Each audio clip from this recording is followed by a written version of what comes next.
मनीषा के नाटक में फंसे अरमान ने बताया मायरा का सच। अच्छी हाँ दोस्तों, सीरियल यह रिश्ता क्या कहलाता है में मनीषा मिलाएगी अरमान अभी रखो अपकमिंग ट्रैक में देखने को मिलने वाला है। मनीषा पहले तो अबीर को समझने की कोशिश करती है कि तू दूसरों की बातों में आकर यह शादी का फैसला मत ले, क्योंकि तेरे लिए क्या जरूरी है, क्योंकि किसी और की बातों में आकर सिर्फ और सिर्फ तेरी जिंदगी बर्बाद होगी और अंशु माँ की भी जिंदगी बर्बाद हो जाएगी, जो इस शादी से अपनी उम्मीद जोड़ रहा है। अब मनीषा बार बार अबीर को समझने की कोशिश करती है और उसके चेहरे पर साफ नजर आ रहा होता है कि वह भी अरमान से ही प्यार करती है और वह कभी भी उसे नहीं भूल पाएगी। और मनीषा के समझाने के बावजूद भी अभी रुकने नहीं वाली, क्योंकि भाई अब वह अरमान की बातों को याद कर करके पूरी तरह से टूट चुकी है।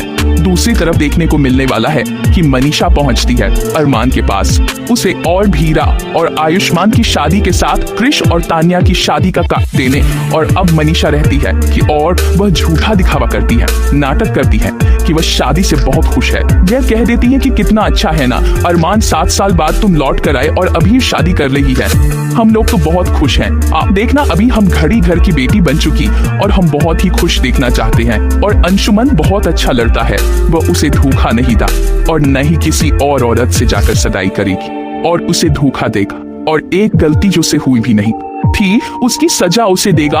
अब 1-2 साल में उसके बच्चे भी हो जाएंगे या फिर वह अडॉप्ट कर लेंगे, जो भी होगा। लेकिन अब बिरहा में ह्यूमन के साथ खुश रहेगी। शायद वह पकी को भी भुला देगी, शायद वह उसे ढूंढ भी ले। अरमान तुम जरूर की शादी में आना। अगर तुम अबीर के लिए एक बार उसको खुश देखना चाहते हो ना, तो अपने दिल पर हाथ रखकर ये कह दो कि हाँ तो मुझे खुश हो। अरमान अबीर और अंशुमन को साथ देखकर इसके बाद अरमान दूसरी तरफ तेज करके रो रहा था, उसकी आंखों से आंसू निकल रहे थे। और मनीषा रहती है कि बहुत ही अच्छे से तैयार होकर आना, हम भी तो देखेंगे तुम कितना खुश हुई शादी से।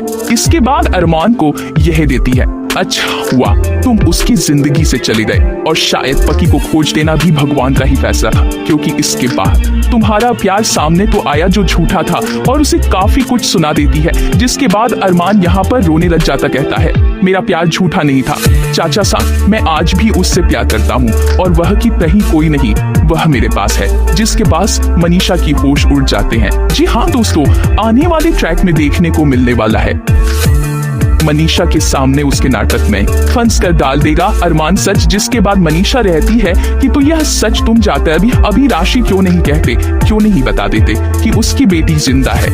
यही तो वजह है तुम्हारे दोनों के अलग होने की। आखिर तुम्हें अब तक क्यों छुपा रखा है। जिसके बाद अरमान अपने आप को रोकने की कोशिश करता हूँ। मनीषा कोई थी, सच सच बताओ।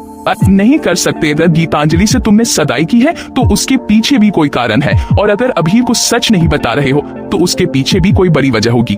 तो आखिर क्यों तुम उसका दिल तोड़ रहे और खुद का भी क्यों सारी दुनिया बर्बाद करे। तुम्हें पता है कि अबीर तुम्हारे बिना खुश नहीं रहेगी। इसके बाद सच बताऊं चाचा साहब, मैं नहीं उसका दिल तोड़ा है। मैं कहा कि मैं तलाक के पेपर पर साइन करके खुश हूं और मैं आगे बढ़ चुका हूं और तुम भी मुंह बंद कर लो। मनीषा कहते तुम पागल हो गए हो क्या अरमान, तुम्हें पता है ना कि अबीर ऐसा कभी नहीं कर पाएगी, और अगर तुम सच नहीं बताओगे तो मैं जाकर अबीर से सच्चाई बता दूंगी।